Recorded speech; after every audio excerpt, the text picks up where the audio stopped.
वर्षा करने से फसल लहलहाने लग जाती है, किसान प्रसन्न हो जाता है।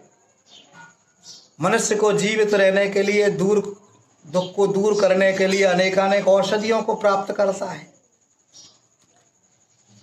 और वो निरोग बनता है। इसलिए अग्नि इस मनुष्य का साथी है। अग्नि का एक गुण और है, और वो है कि अग्नि का अग्नि से प्रकट होना। यानी जो अग्नि जल रही है, जली हुई अग्नि प्रसुप्त अग्नि को भी जला देती है, उसमें शक्ति है। दीपक से दीपक जल जाता है। एक दीप से जला दूसरा, जलते दीप अनेक,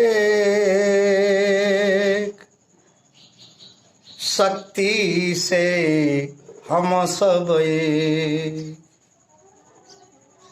भागीरथ के त्याग तपों से आई भू पर गंगा धारा,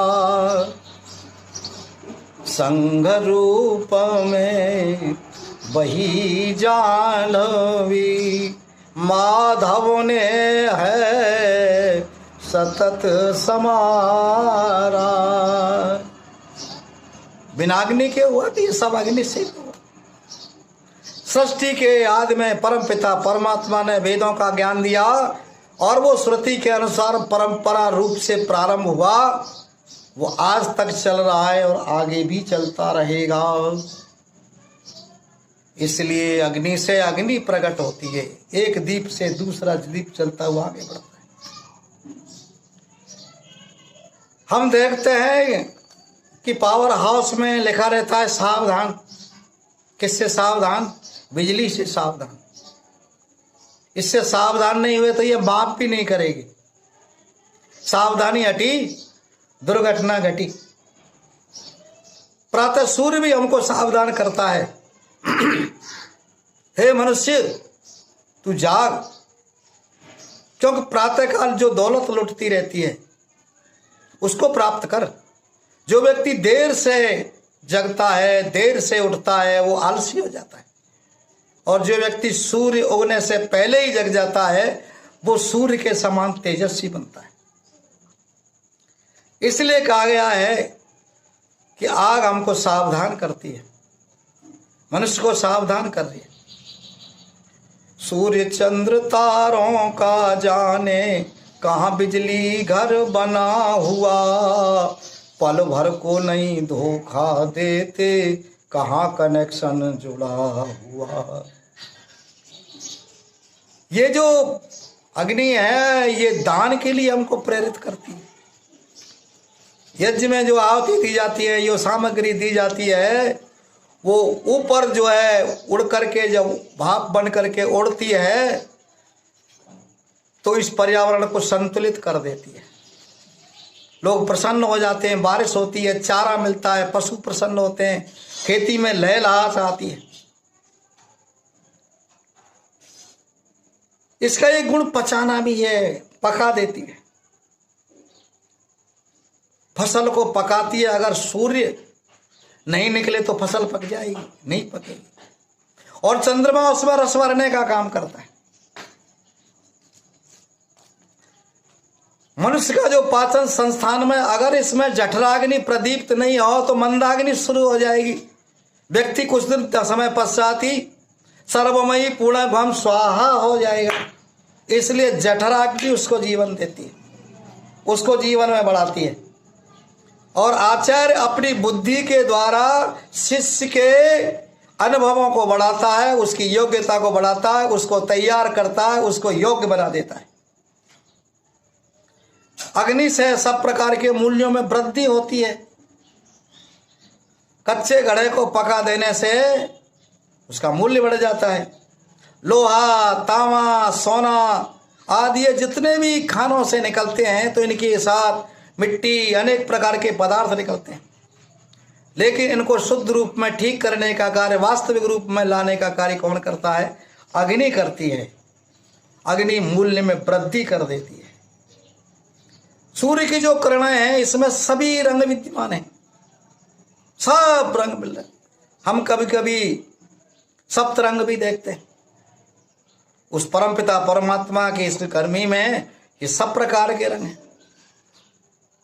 हमने जो रंग देखे सभी तेरे रंग हैं, जग में अनेक तेरे पालने के ढंग हैं।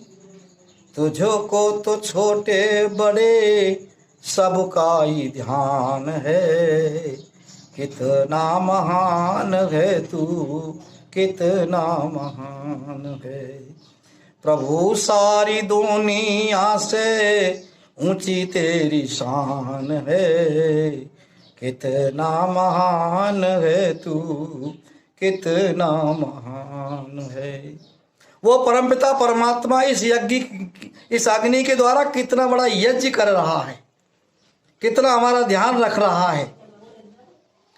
पुष्प, फूल, फल, पक्षी, मनुष्य, इनका जो शरीर है, इनका जो सौंदर्य है वो सूर्य से ही निखरता है, गर्मी से ही निखरता है, इसमें निखार आता है। अनेक प्रकार के पक्षी दिखाना, पक्षी विहार में जाकर के आप देखेंगे तरह तरह के रंग बिरंगे रंगों के पक्षी दिखाई देते हैं। इस मनुष्य का सौंदर्य भी उस अग्नि के ऊपर निर्भर करता है, उसके सौंदर्य को बढ़ाता है, उसको सौंदर्य को ठीक करता है। इसलिए हे मनुष्य तू अग्नि रूपी उस परमपिता परमात्मा का नाम ले। दूत कर्म में भी ये आगे है। संचार के साधनों में तार, बेतार का तार, टेलीग्राम, टेलीफोन, दूरदर्शन, मोबाइल, अगर इसमें उस परमपिता परमात्मा की अग्नि नहीं होगी तो ये सब बेकार है। इसलिए सब अग्नि से ही चल रहे हैं, अग्नि से ही गति दे रहे हैं। इसलिए कहा गया है कि अग्नि जीवन का कल्याण करती है। अग्नि के माध्यम से परमपिता परमात्मा ये संसार की रचना में अनेकानेक प्रकार के हमारे सौभाग्य को बढ़ा रहा है, हमें धन संपन्न बना रहा है, हमारे यौवन रूप रंग को ठीक कर रहा है, हमारे कृषि कार्य को ठीक कर रहा है और हमारे संसाधनों की वृद्धि कर रहा है, हमारे विज्ञान की वृद्धि कर रहा है।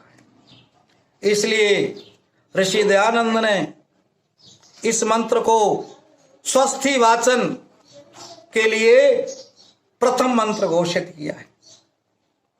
आइए इस अग्नि रूपी परमात्मा को, इस परमात्मा को, कलाकारी को हम देखें, इसकी कृति को हम देखें, उसको पहचानें, उसकी अग्नि को पहचानें और सम्यक रूप से हम आगे बढ़ें, सकारात्मक रूप से हम आगे बढ़ें। नकारात्मकता जीवन में अंधकार घोल देती है, तो सकारात्मक जीवन में सत्यम शिवम सुंदरम को आगे बढ़ाती है, सत्यम शिवम सुंदरम को प्रदर्शित करती है। सत्यम शिवम सुंदरम की भावना उसके मन के अंतर्गत आती है। आइए हम उस परमपिता परमात्मा की उपासना करें जो सबको गति दे रहा है, हम उसको याद करें, तभी कल्याण होगा।